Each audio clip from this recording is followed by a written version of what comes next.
Between the Deck of Many Things and the Vorpal Swords, there's a fair bunch of overpowered items in D&D. But hidden amongst the thousands of magic items in all of 5th edition, there are some lesser known ones which can be just as broken. So grab your character sheet, don't forget to sit up straight, and why not hit that like button while you're at it as I take you through 5 overpowered magic items for D&D 5th edition. Starting off, we have the Armor of Safeguarding. This is a very rare set of magical armor, specifically heavy armor, which bears a magical rune and can be anything from ring mail all the way up to full plate mail. While wearing this armor, your hit point maximum is increased by 10 plus your total level. But you can also invoke the rune to cast the 3rd level spell Beacon of Hope. Now, while 10 free hit points and a free cast of a 3rd level spell is strong, nothing about that screams overpowered. No, the broken part of this comes from the details about how it casts the spell, specifically being that Beacon of Hope does not require concentration. This is absolutely crazy, particularly for you cleric or healing classes out there. For those of you not familiar with Beacon of Hope, effectively it gives all creatures of your choice in the radius of I believe 30 feet advantage on all wisdom saving throws and death saving throws, as well as any healing they receive is automatically maxed out. Healing word? Max hit points. Cure wounds? Max hit points. Mass cure wounds? Maximum hit points to everyone. And this applies to all forms of healing, meaning it can be applied to your spells, any magical item effects, as well as other casters and even potions of healing. If you cast Mass Cure Wounds at base level, you would heal 6 targets 24 hit points, which is crazy. For the people who are bad at math, that is a total of 144 total hit points healed for 1 Mass Cure Wounds. And that is all thanks to Beacon of Hope. Normally, Beacon of Hope is balanced by the fact that it is concentration, meaning that it could be interrupted with damage. However, since the item specifically states it does not require concentration, the only way this spell goes away is with a Dispel Magic effect. And while this is already overpowered as it is, you also have to consider that it goes a step further because it allows you to concentrate on other spells while under the effects and benefits of Beacon of Hope. Imagine stacking Beacon of Hope with Aura of Vitality all by yourself. Every round you can heal any target of your choice for 12 hit points just for your bonus action. And let's be honest, as a cleric, what are you going to use your bonus action for? Or you could maintain Spirit Guardians as well as Beacon of Hope to have both an offensive and a defensive spell going at the same time. This item just completely removes the question of do I heal or do I deal damage, and it makes for a really unique and dynamic style of play.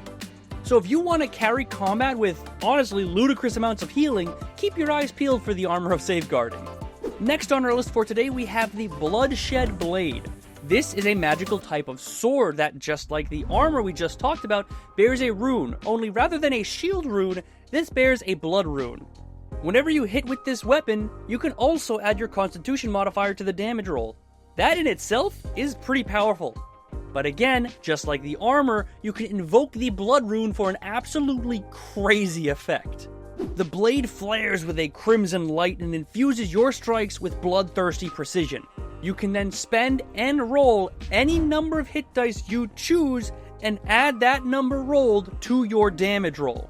This is by far the highest damaging weapon I have ever seen in 5th edition to date. Think about this. You're a 10th level barbarian with a Bloodshed Blade greatsword. Not only do you deal 2d6 plus your strength plus your constitution modifier, but you could also deal 10d12 damage on top of that. And since I'm not a mathematician, I hired one to help explain how big of a number that is. According to my calculations, it's a lot. Thanks, mathematician Lee. No problem, Ugly Lee. Hey, what? Now you might be thinking to yourself that this can only be used once per day, so that kind of balances it out, right? Well, no, sorry, because you can activate this rune after you roll the d20. This means you can activate it after you roll a critical hit. This is so powerful. It's also really cool.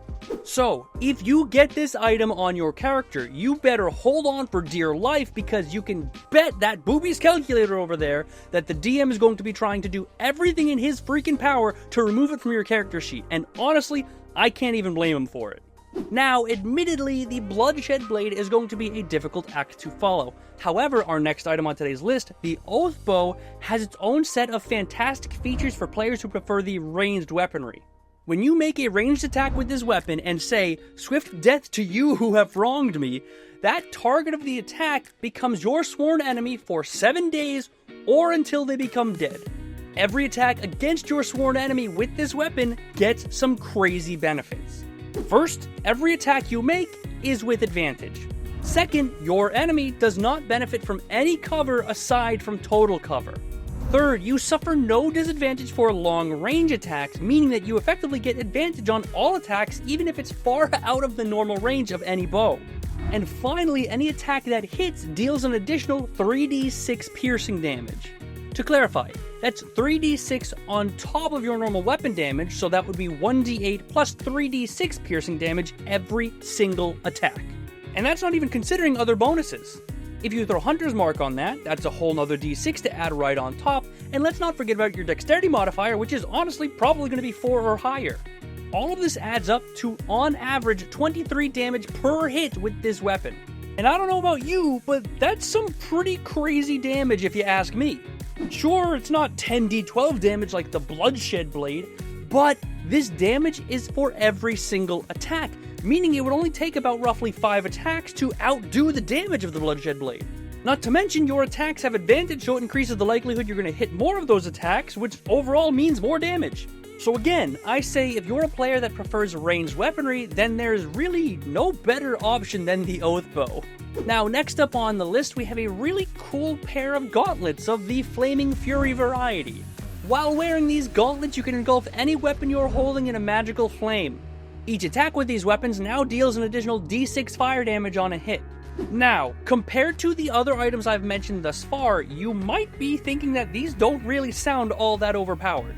In fact, you might even be questioning my decision to include them on the list just with how lackluster it might initially sound, but trust me, these gauntlets go hard. They can be used on any type of melee weapon, meaning they can benefit from more attacks. So, on someone like a fighter, the mileage these gauntlets get is insane. The mileage goes even further if they're dual wielding and the fighter has an offhand attack as well. In fact, if you want to see just how powerful these gauntlets can be, I use these on my fighter in my game I play with the Tabletop Brothers. Links in the description if you want to watch a bunch of middle-aged men roll dice and make dick jokes. Anyways, if you're still not convinced and the d6 is still on your mind, you're missing the big picture here. A dual wielding character at level 5 gets 3 attacks, meaning that these gauntlets can match the Oathbow's damage at level 5. What if it's on a higher level fighter who gets like 1,000,000 attacks? But I haven't even mentioned the best part about these gauntlets yet. The flames last until you either sheathe your weapons or drop them. This means that technically, assuming you don't drop your weapons or sheathe them, you can activate this ability at the start of the adventuring day and get a d6 on every single attack until you go to rest, at which point you then go to bed, wake up, and do the whole thing over again. Sure, a d6 doesn't sound like a lot up front, but when you consider that it can be used for every single attack in a combat encounter over the course of multiple combat encounters, the amount of additional damage this can rack up is staggering. But now it's time to finish off my list, and what better way to wrap it all up than with a nice cloak, specifically a Cloak of Invisibility. Before I say anything about this item, if you're a DM considering giving your players a Cloak of Invisibility, don't. Just don't do it. A creature wearing this cloak becomes invisible. And that's pretty much it. While that sounds incredibly underwhelming, it is actually the most broken item on today's list. Invisibility, for those of us who aren't aware, make it impossible to detect a creature without magic or some sort of special sense. In combat, this means that a creature is heavily obscured from vision, and any attack against them has disadvantage, and any attack they make has advantage. Again, that doesn't sound too crazy yet, right? Well, let's go deeper than that. Technically, when a creature is invisible, they are heavily obscured from vision. A creature that is trying to find a heavily obscured creature is technically blinded in the attempts to do so. And a blinded creature automatically fails all ability checks that require sight. So technically, there's zero way a creature could see someone wearing a Cloak of Invisibility unless they had magic or some sort of special sight. And I'm not even exaggerating, you can look for yourself.